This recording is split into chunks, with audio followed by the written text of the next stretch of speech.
जंगल में अभी जोरदार बारिश हो रही थी। टुनटुनी के दोनों बेटे खिड़की से बाहर बारिश को देख रहे थे।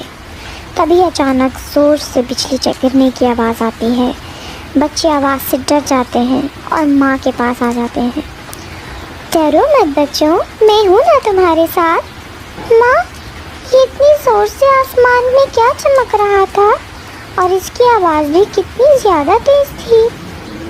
बच्चों, बिजली गिरने की आवाज़ थी। जो आसमान में बादल ज़ोर से एक दूसरे से टकराते हैं तब ऐसी आवाज़ें आती हैं। अच्छा, ऐसी बात है। लेकिन माँ, हमें इस आवाज़ से बहुत डर लग रहा है। डरो मत बच्चों, इससे हमें कुछ नहीं होगा, बस तुम बाहर मत जाना। माँ, पापा कब आएंगे? अरे बच्चों, पापा हमारे लिए अनाज लाने के लिए बाहर गए हैं, वो आते होंगे, तुम चिंता मत करो।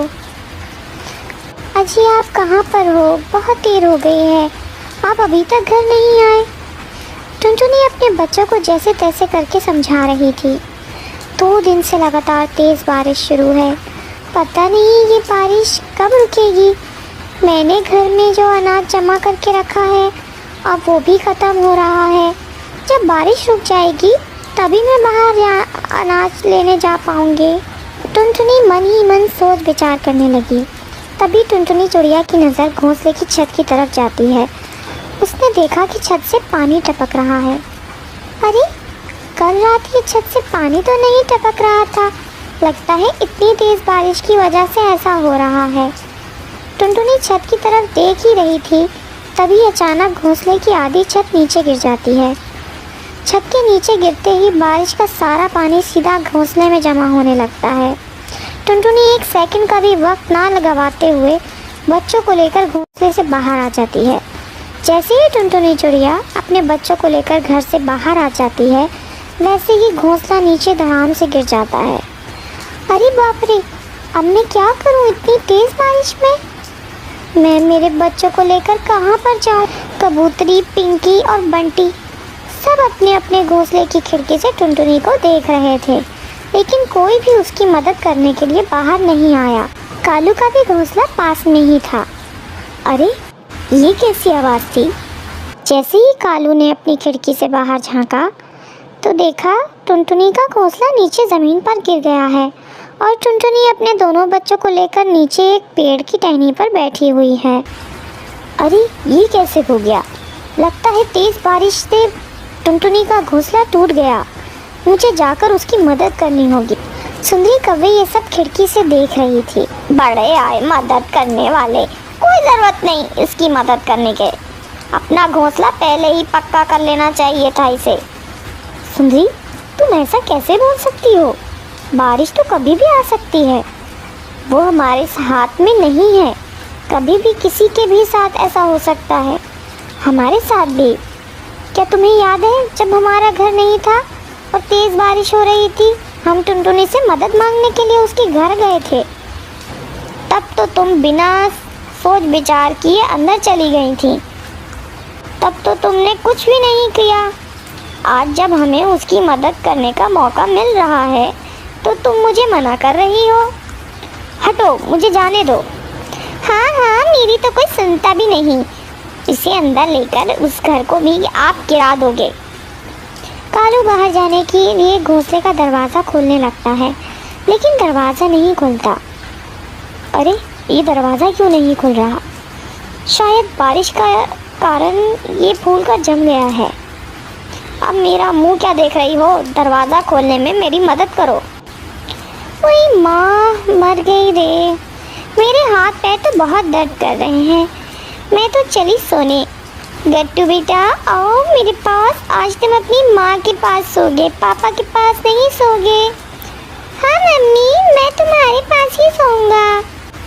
सुंदरी, तुम मेरी मदद ना करके ठीक नहीं कर रही। अरे टुनटुनी, ये कैसे हो गया? तुम सब ठीक तो हो ना? क्या बताऊँ टूने जी, हमने इतना अच्छा और पक्का घोंसला बनाया था, लेकिन पता नहीं ये कैसे टूट गया। जब घोंसले की आधी छत गिर गई तभी मैं बच्चों को लेकर बाहर आ गई और थोड़ी ही देर में पूरा घोंसला नीचे गिर गया। तुम चिंता मत करो टुनटुनी, अब मैं आ गया हूँ ना, बारिश रुकने तक हम किसी से मदद मांग लेते हैं। टुनटुनी और उसका परिवार मदद मांगने के लिए पहले पिंकी चिड़िया के घोंसले के बाहर जाते हैं। टुनटुनी घर का दरवाज़ा खटखटाती है। पिंकी, अरे ओ पिंकी, जल्दी से दरवाज़ा खोलो।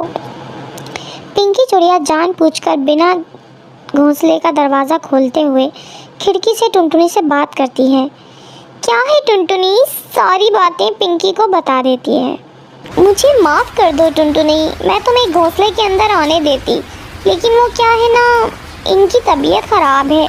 अगर मैंने तुम सबको अंदर ले लिया तो इनकी बीमारी तुम सबको लग जाएगी, इसलिए तुम कोई और घर देख लो। मैं काम क्यों नहीं करती, तुम बंटी के घर चली जाओ, वो तुम्हारी मदद ज़रूर करेगा। ठीक है। टुनटुनी और उसका परिवार वहाँ से निकलकर बंटी के घोंसले के पास आ जाते हैं। बंटी भी बीमारी का झूठा बहाना बनाकर टुनटुनी को कबूतरी मौसी के यहाँ पर जाने के लिए कहता है। बेचारा टुनटुनी का परिवार बारिश में भीगते हुए कबूतरी मौसी के घोंसले के पास आ जाते हैं। टुनटुनी दरवाज़ा खटखटाती है, लेकिन कबूतरी मौसी सुनकर भी अनसुना कर देती हैं। टुनटुनी बहुत देर तक दरवाज़ा खटखटाती रही, लेकिन कबूतरी मौसी ने दरवाज़ा नहीं खोला। लगता है कबूतरी मौसी सो रही हैं, उन्हें हमारी आवाज़ नहीं आ रही। टुनटुनी परेशान हो जाती है। अब हमारी आखिरी उम्मीद कालू भैया हैं, चलो बच्चों हम उनके पास चलते हैं। बड़े आए मेरे घर में रहने वाले, अगर मैंने इनको रहने के लिए जगह दे दी तो बारिश रुकने का और ख़ुद का घोंसला तैयार होने का यहाँ से हिलेंगे भी नहीं, और ये दो बदमाश बच्चे मेरा पूरा घर ख़राब कर देंगे। अच्छा हुआ मैंने दरवाज़ा नहीं खोला। सारे वहाँ से निकलकर कालू के घर के पास आ जाते हैं। कालू जी, जल्दी से दरवाज़ा खोलिए, हम सब मुसीबत में हैं। अरे टूने जी, मैं बहुत देर से दरवाज़ा खोलने की कोशिश कर रहा हूँ, लेकिन ये नहीं खुल रहा, बारिश की वजह से ये फूल गया है। चिंकू मिंकू, तुम चिंता मत करो, मैं और पापा हैं ना तुम्हारे साथ। सुंदरी, तुम इतना कठोर कैसे हो सकती हो, ये कोई टाइम है सोने का? बाहर टुनटुनी और उसका परिवार मुसीबत में है, वो भीग रहे हैं और तुम हो कि कंबल ओढ़कर सो रही हो। उठो और दरवाज़ा खोलने में मेरी मदद करो। मैं कोई मदद नहीं करने वाली, अगर तुम फिर से मुझे नींद से उठाओगे तो कल सुबह होते ही मैं मेरे मैके चली जाऊंगी। कालू मन ही मन बात कर रहा था। अब मैं क्या करूं? टुनटुनी ने उस समय मेरी मदद की थी, लेकिन अब जब मेरा उसे मदद करने का समय आ गया है तो मैं उसकी मदद नहीं कर पा रहा। अभी अचानक जोर से बिजली गिरने की आवाज़ आती है और उसके भी घोंसले की छत नीचे गिर जाती है। कालू कौवा घोंसले के बाहर गिर जाता है। सुंदरी और गट्टू अंदर फंस जाते हैं। टुनटुनी और टूने जी, चिंगू मिंकू ये सब देख रहे थे। चिंकू मिंकू, तुम यहीं पर ही रुको। टुनटुनी और टूने जी जल्दी से कालू के पास ऐसे तैसे करके वो दोनों को बाहर निकाल लेते हैं। सुंदरी और गट्टू को गहरी चोटें आई थीं। सुंदरी को अपने किए पर पछतावा हो रहा था। सुंदरी रोने लगती है। टुनटुनी, मुझे माफ़ कर दो, तुम्हारा घोंसला गिर गया था, तब मैं बहुत हंसी थी, शायद उसी वजह से मुझे सज़ा मिली है। ये सब नज़ारा देखकर बंटी, पिंकी और कबूतरी मौसी भी बाहर आ जाते हैं। टुनटुनी, हमें भी माफ़ कर दो, तुम सब बारिश रुकने तक मेरे घोंसले में रहने के लिए आ जाओ। सारे मिलकर टुनटुनी और कालू के घर को फिर से बनाने में मदद करते हैं। सब हंसी खुशी रहने लगते हैं। दोस्तों, कभी भी किसी के बुरे वक्त में उस पर हंसना नहीं चाहिए।